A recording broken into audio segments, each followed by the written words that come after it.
Siyanibingelela nonke egameni lenkosi yethu Jesu. Intshumayelo yethu namhlanje emfushane sobe siyithulela umfowethu uMusa Nzimande. Isuselwa kwabaseFesu chapter number 2 verse 19 to 21. Siyathemba ukuthi nizoyithokozela. Incwadi yabase-Efesu chapter number 2 verse number 19 to 22. Ngakho ke aniseyiba abafokazi nezihambi kodwa senembuso munye nabangcwele nabendlu kaNkulunkulu. Nakhiwe phezu kwesisekelo sabapostoli nabaprofethi uKristu Jesu uqobo lwakhe eyitshe legumbi okuhlanganiselwe kuyo isakhiwo sonke sikhule sibe yithempeli elingcwele enkosini okukuyo nani nakhiwe kanye nabanye ukuba nibe yindlu kaNkulunkulu ngomoya. Umpostoli Paul lana ukhuluma ngaleli zwi elibaluleke kakhulu elisinikeza izinto ezimbalo. Okokuqala usitshela ukuthi asisebona abafokazi, okwesibili usitshela ukuthi sakhiwe saba yindlu sakhelwa phezu kwesisekelo sabapostoli nabaprofethi. Uyasitshela ukuthi umpostoli Paul lendlu lena yakhiwa uNkulunkulu sakhiwa kanye nabanye ukuba sibe yiyona indlu kaNkulunkulu ngokomoya. I-opening statement lapha ku-verse number 19 uthi aniseyibo abafokazi nezihambi. Leli verse leli umpostoli Paul usinikeza lona as a positive verse. I-verse efana ngabe liyasencourage methi ngakho aniseyibo abafokazi nezihambi. Li-positive statement asinikeza sona si-positive. Why esinikeza lesi statement? Ingoba kunezinto ezintathu ezi-negative ebezisenza singakwazi ukuba nale positive statement ukuba sibe yibo singasaba abafokazi. Okokuqala umpostoli Paul ku-verse number 1 usivezelele ukuthi asikade sifile ngeziphambeko nangezono. Izono zazisenza sibe ngabafokazi. Enye into yesibili ebeyisenza sibe ngabafokazi ukuthi besikade senza intando yenyama nengqondo. And into esithathu futhi ebeyisenza sibe ngabafokazi singabi ngabendlu kaNkulunkulu ukuthi ngemvelo sasingabantwana bolaka njengabo abanye. Umpostoli Paul ke futhi lana usivezela legama elithi njengabo abanye ukukhombisa ukuthi la ukhuluma ngabantu ababili okuwumJuda nabezizwe. Okwenyeke futhi obekusenza ukuthi singakwazi ukuthi sibe ngabendlu kaNkulunkulu. Umpostoli Paul uyasikhombisa lapho ukuthi besihamba ngazo izinkanuko zenyama, si-influencewa yiwona umoya wobumbuso. So zonke lezi zinto bezisivalela ngaphandle embusweni kaNkulunkulu. Ukufake izenzo nemvelo konke lokhu kusenza sibe ngaphandle kombuso kaNkulunkulu. Abesephinde futhi asinikeze ipoint lesibili kuwona uverse number 19. Athi kodwa manje senimbuso munye nabangcwele ningabendlu kaNkulunkulu. Umpostoli Paul la usivezela izinto ezimbili ama-groups amabili asinikeza wona. Okokuqala uthi kodwa senimbuso munye nabangcwele. Uveza abangcwele uphinde aveze thina methi senimbuso munye. Umpostoli Paul usivezela ukuthi kunabantu ababizwa ukuthi abangcwele laba bangabantwana baka-Israyeli. Aphinde asivezele futhi ukuthi senimbuso munye uveza thina singabantu bezizwe. Kusho ukuthi lama-groups o2 ama-groups abengaphandle kombuso kaNkulunkulu. Ngakho umpostoli Paul uyikhuluma futhi lento ku-verse number 11 wathi ngakho khumbulani ukuthi nina enanikade ningabezizwe. Usibizwa kanjalo eBhayibhelini ukuthi thina bese abantu bezizwe. Umpostoli Paul ubhala kanjalo ku-verse number 11 uthi ngakho khumbulani ukuthi nina enanikade ningabezizwe ngokwenyama ababizwa ngokuthi abangasoki yilabo ababizwa ngokuthi bangabokusoka. So umpostoli Paul usivezela futhi ama-distinctions abantu abawu2, abantu abasokile nabantu abangasokanga. Abantu abezizwe yilabo abakade besibiza ukuthi thina abangasokile.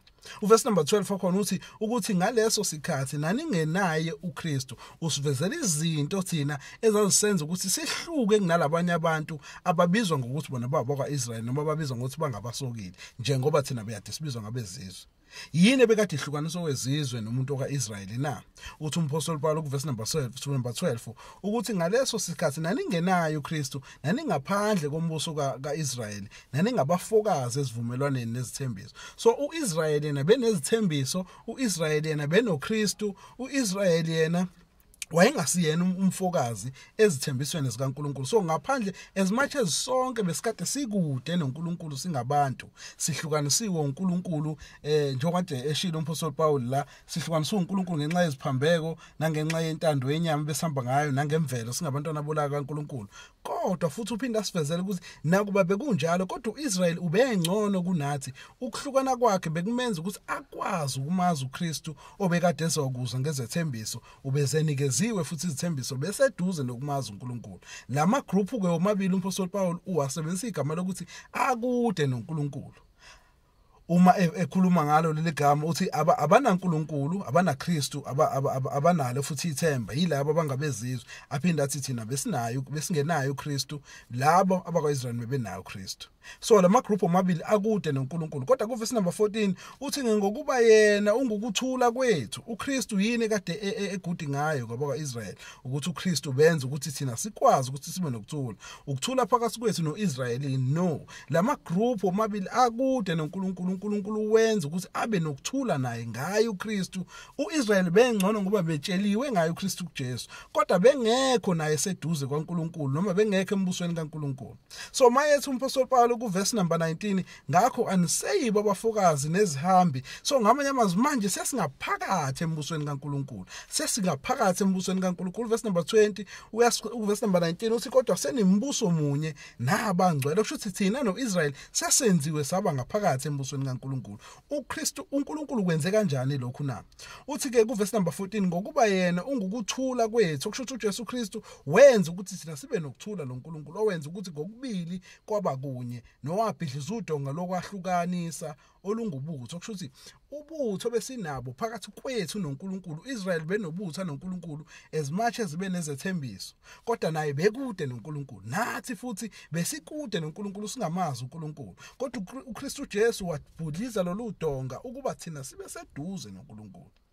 Usethi ke lo senza sibe umuntu munye, usenza sibe nokuthula, hayi okuphakathi kwethu sobabili kuphela, but kube ukuthula esinako phakathi thina abantu noNkulunkulu. Ususa lo dongo bekade ekhulume ngalo ku chapter number 2 lokuba thina sibe ngabafile ngeziphambeko zethu, ukuba thina sambe ngentando yenyama yethu, ukuthi thina ngemvelo sibe ngabantwana bolaka. So ngamanye amazwi usenze sabaseduze, asalideserve ulaka, asisezuhamba ngeziphambeko futhi asisezuhamba ngokwenyama yethu ngenxa ukuthi uKristu Jesu ubhidlezile udonga. So manje umpostoli Paul ku chapter number 19 usethi aniseyiboka abafokazi, asebona abantu abangaphandle kombuso kaNkulunkulu. Zonke lezi zinto eziwubutha uzibulela uKristu Jesu.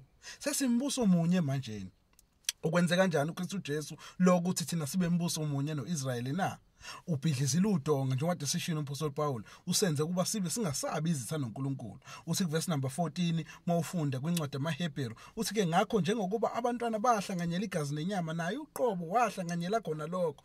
uJesu Kristu wafana nabantwana bakaIsrael wahlanganyela inyama, kodwa kagcinanga ngokuhlanganyela inyama abantwana bakaIsrael bayiJuda kuphela, kodwa wahlanganyela inyama yomuntu obeyisitha noNkulunkulu ukuze ngokufa amchithe benawo amandla okufa nguSathane. Verse number 14 nomaHebheru uthi ku 15 abakhulule bonke laba bathi ngokwesaba ukufa ekuhambeni kwabo konke ukuboshelwa egqileni, ngokuba akahlangulisi izingelosi kodwa uhlangulisa inzalo kaAbraham. So ngamanye amazwi umpostoli Paul usesifaka sonke siyinzalo kaAbraham. uKristu Jesu uhlusa lobubutha obususa uNkulunkulu nalamandla bekade sicontrola ngombuso kaSathane ukuze sibe ngabantwana bakaNkulunkulu. Manje sawona ama-foreigner. uNkulunkulu mesebuka thina akasabona ama-strangers, ubona abantu abahlanganiswe naye baba ngumbuso munye. Uthi verse number 17 ngakho ke kwamfanele ukuba abe njengabafowabo kukho konke ukuze abe ngumpristi omkhulu ohawukela nothethelela kaNkulunkulu kube yinhlawulo yezono zabantu, ngokuba lokho wahlupheka yena uqobo elingwa unamandla ukubasiza abalingwayo. Uphinda athi ku verse number 15 kuona uchapter number 2 wabaseEfesu uthi ke ngenyama yakho wenzile ize umthetho wemiyalo esezimisweni ukuba adale kuyena labo ababili babe umuntu munye omusha enze ukuthula. So ngamanye amazwi uKristu Jesu akagcini nje ngokusindisa uIsrael kuphela, kodwa uthathe nabantu abakude noNkulunkulu, abantu bezizwe bengamazi uNkulunkulu, nalabo akade benika umthetho bengawugcini, bengamazi uNkulunkulu, ngabasondezi kuyena. Wabenza bobabili basondela uNkulunkulu, bangena, wabenza baba umbuso owodwa, manje bamile bangabantwana bakaNkulunkulu.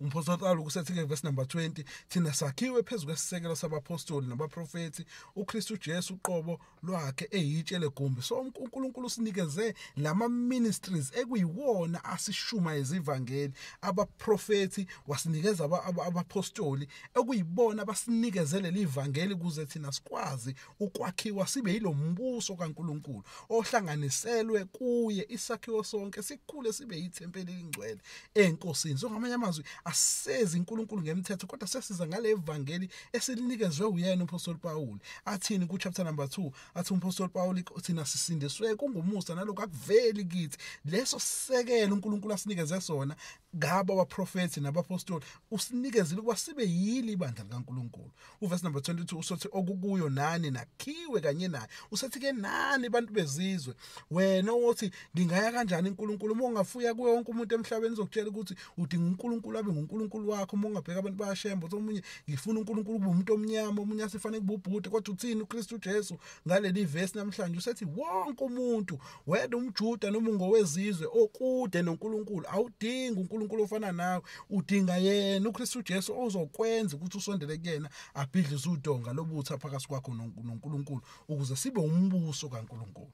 Ngamanye amazwi bazalwane, sinikezwe nangu umuso omkhulu wokwenziwa sibe umbuso phambi kaNkulunkulu. Singasabi ngabafokazi, sisondele eNkulunkulu ngokwethemba, sazi ukuthi sesinaso isisekelo esinikezwe sona, esinikezwe abapostoli, sanikezwe abaprofeti beNew Testament, okunguJesu Kristu. Leso sisekelo okuyivangeli lokuthula athi umpostoli Paul anginamahloni ngalo, ngoba lingamandla ilona elisenza sidilizwe lelo donga lolo besinalo olusenza sibe yizithando uNkulunkulu, sisondele kuyena uNkulunkulu. Usethi ke mase senze lokhu ngokukholwa uJesu Kristu, uma sikholwa ilo musa uNkulunkulu asinikeze yena, siyakungena sibe umbuso munye uNkulunkulu, sibe umbuso kaNkulunkulu, sibe ngabantwana bakaNkulunkulu. Verse 22 uthi okukuyo nani nakhiwe kanye naye ukuba nibe yindlu kaNkulunkulu ngomoya. So ngamanye amazwi, we are the house of God if we come to God through faith ngoJesu Kristu. Amen.